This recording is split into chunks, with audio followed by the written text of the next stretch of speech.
Guys, all right, let's talk about how the frack eating a high protein diet on carnivore and of course now keto, because somehow like keto means ketones as in units of fat.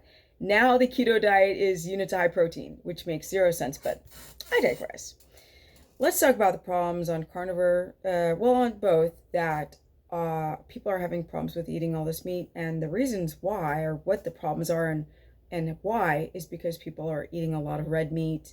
They'll go and eat a lot of ground beef. Their guts will feel better on ground beef. They'll feel satiated. They like the taste, and people tend to stick with that because a lot of gurus say to do that. Here's a problem: red meat has a lot of iron, more than the other meats that have less iron, like salmon or chicken, or even pork has less iron than, obviously, red beef,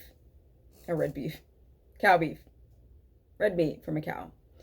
And the issues did just disaster goes from there. We're talking histamine, we're talking kidney, we're talking your energy levels, your ketone value, the thyroid. And let me break this down as to why.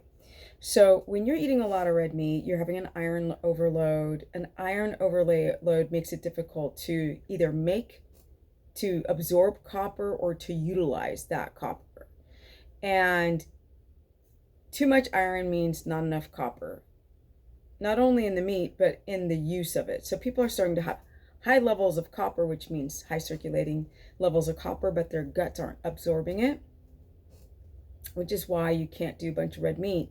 You've literally just red meat. You've got to think about foods like thymus, which will help you with the copper and the histamine at the same time without overloading yourself on iron. There is liver, so for people who got an iron overload, unfortunately, those people might have to wash out a bit of that iron, right, by rinsing the liver to access the rest of the nutrients, which is copper and zinc. You have to have the copper zinc balance because we don't want copper to dominate itself as well, because that can create another host of issues.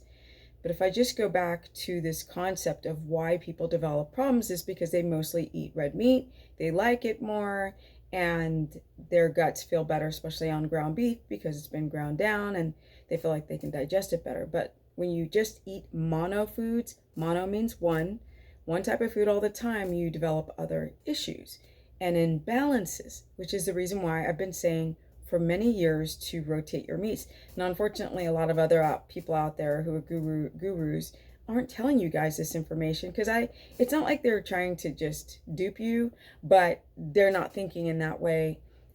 And talking to people is how you learn about these issues. Like the consultation I had this morning prompted me to do this video right now. The also, is that English? Or ska vi prata svenska istället? Kanske det blir lite bättre. Anyway, I was like, maybe we should speak Swedish. Maybe I'll do better. But another problem is the fact that people aren't adapting on high protein. It's spiking their blood sugar, which creates reactive hypoglycemia, blood sugar dysregulation, which then affects the thyroid and their sex hormones. Point blank, period. You need ketones. The woman today, another example of too much protein and no menstrual cycle for 2 months, because you need a lot of fat and cholesterol without carbohydrates, women, without, and men too, without the carbohydrates. Okay, your body needs to use the ketones, and it needs enough fat to balance out your endocrine system, because our sex hormones are made out of fat. And so people do this high protein diets, and the menstrual cycle will either be too long or it'll disappear. And men start to also develop low T.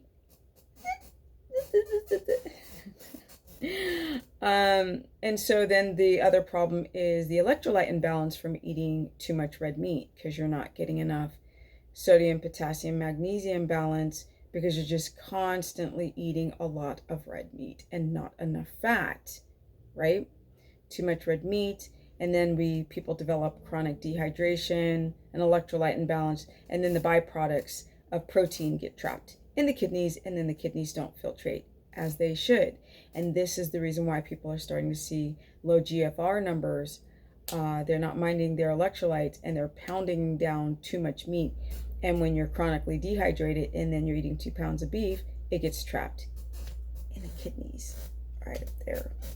It's not a good look, people. I'm telling you, it's not fun. It's not enjoyable. So we've got thyroid, reactive hypoglycemia, adrenal, chronic dehydration, which leads to constipation and I can't sleep.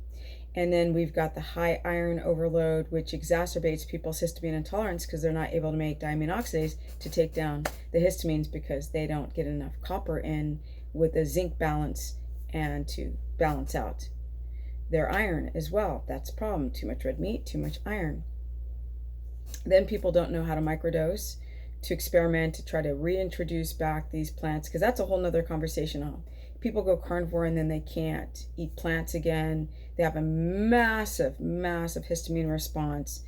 And again, it's because of eating the too much of the mono foods that don't allow you to make enough copper to then be able to make your diamine oxidase to deal with the histamine. And then they're not getting a little bit of the prebiotic fiber. You don't need much of it, but you need a little bit of it. What else? Those are the main points. I just want to do a quick one, which I'm sure this is not quick because it's 6 minutes. I used to do 15. How the frack did I talk for 15 minutes? All right, guys, I got some energy at 53, going strong, 13 years and counting, solid, straight up keto. I'm doing I'm a avivore, whatever that is, which is an avocado carnivore, to make sure that I get in my what? Potassium. So you don't have chronic dehydration. If you don't do well with potassium, avocados, you can do citrate. If you don't do well citrates, because people have histamine sometimes to citrate, then you can do, for the very short term, a bicarbonate. Okay, until you can figure out that chronic dehydration and then go back to citrate. Why is my phone ringing? I'm just saying. All right, wait, I gotta pause this, I think. Yeah, I gotta pause it.